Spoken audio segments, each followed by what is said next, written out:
Hi, it's Erin from Flying Off the Bookshelf, and today we're going to talk about Disney's Pop Century Resort. So, Pop Century is a value resort at Walt Disney World, which means it's in the cheapest category as far as how much it costs. But I actually think it's a really great option for families looking to save a little money without sacrificing a good hotel experience. So Pop Century opened in 2003, but the rooms were actually recently renovated in 2017, 2018, so they have an updated and very clean feel. We'll get to the rooms in a second though. First, let's talk about the theming. Pop Century is themed after different decades. So there's a 1950s section, a 1960s section, a 1970s section, an 80s section, and a 90s section. And you'll find the whole resort is full of fun memorabilia and throwbacks to classic Disney movies. In each section, there are these huge statues for movies that came out during that decade. So in the 60s section, you have a Jungle Book statue. In the 50s section, you have Lady and the Tramp. It's really fun. One question everyone always asks is which section you should stay in at the resort. So we stayed in the 60s section, which is the main area of the resort. We thought it was a great place to be. However, it could get a little loud.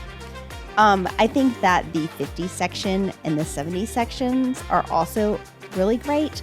The 80s section and the 90s section are a little farther away from everything. So if you want somewhere really quiet, that's great. But there are also sections of the resort that feel a little forgotten. They were kind of done at the last minute and feel a little rushed and not quite as magical as the other sections. So I wouldn't request to stay there.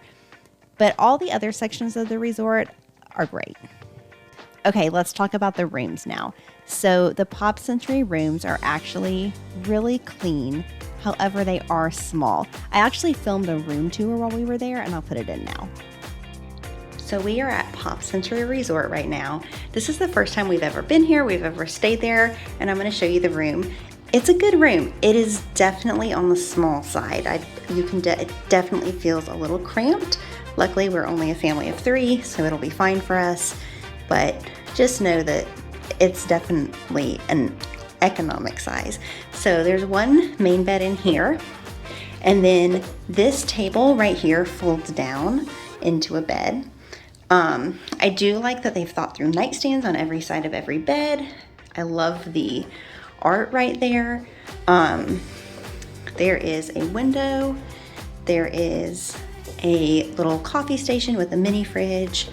We have a nice view of the lake right here, and you can see Art of Animation across there. We are in the 60s building, which we sent in a request for, but it's just a standard room, standard view room. TV, dresser, we have a connecting door, but we are not connecting to anyone. I love the green on this coat hanger. And then the bathroom, there's just one sink, but there's some good storage in here, lots of shelving. And I guess that's kind of your closet right there. There's not a closet elsewhere. And ironing board. There is the toilet and a good shower. So yeah, that's the room. You should also know that these rooms open to the outside, so noise can be a problem. We were in the 60s section, but we were on the opposite side of the building from the pool, and still at night, the outdoor movie night from the pool was so loud that we had to turn a sound machine on using our phones. So just know that going in. However, I thought the bed was really comfortable. The bathroom was a perfectly sufficient space. It was nice that the second bed lifted up as a table during the day to save space. Really, my only complaint was space and noise. But you spend so much time at the parks when you're at Disney World, it really wasn't a problem. Okay, let's talk about dining and shopping. So at Pop Century, your main dining area is going to be everything Pop, dining and shopping. So inside there is a shopping area for souvenirs, and there's a big food court. The food is pretty standard theme park food, but they do have some good options. I had a chicken sandwich that I thought was really good, and it's definitely not a bad place to eat. There's also the Petals Pool Bar, and they mostly just have drinks by the main pool. Speaking of pools, let's talk about the pools.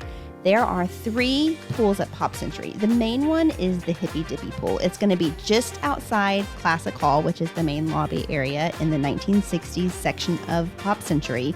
But there's also 2 other pools. There's the bowling pool in the 1950s area, and there's a computer pool in the 80s and 90s section. Those 2 pools are going to be a lot less crowded because the Hippy Dippy pool is definitely the most popular one. And because this is a value resort, there's not a water slide here, but it's still a really fun pool, and there's some water features, and it just has a fun vibe about it. Now let's talk about transportation, because you have to get to the parks. And one thing we love about Pop Century is that it is right next to the Skyliner. So Pop Century and Art of Animation share a Skyliner station, and this is our favorite mode of Disney transportation. There is something about getting up in the morning, you feel kind of frantic getting ready for the day, and you go get in the Skyliner, and it is so peaceful and such a great way to start the day. It's also such an efficient way to get to the parks. It moves very quickly. You'll get in a line and it might seem really long, but it'll move fast. And it's just so great. So the Skyliner will take you to Hollywood Studios and Epcot, but to get to Magic Kingdom and Animal Kingdom and Disney Springs, you will need to take a bus, and you'll find those out front of Classic Hall. Okay, pros and cons overall of this resort. Pros for Pop Century. It's very budget friendly. It has super fun theming. It has easy access to the Skyliner, and the rooms are so clean and well maintained. But there are some cons to this resort. The rooms are super small. We were there as our family of 3, and if we had had even one more person, I think I would have been a little stressed out. The walls are also thin and noise carries a lot, so at night you might want to turn on a sound machine. The dining options are also limited at this resort, but they're perfectly sufficient. And if you need something else to eat and are tired of everything pop dining and shopping, you can head over and eat at Art of Animation, which has a similar but slightly different food court.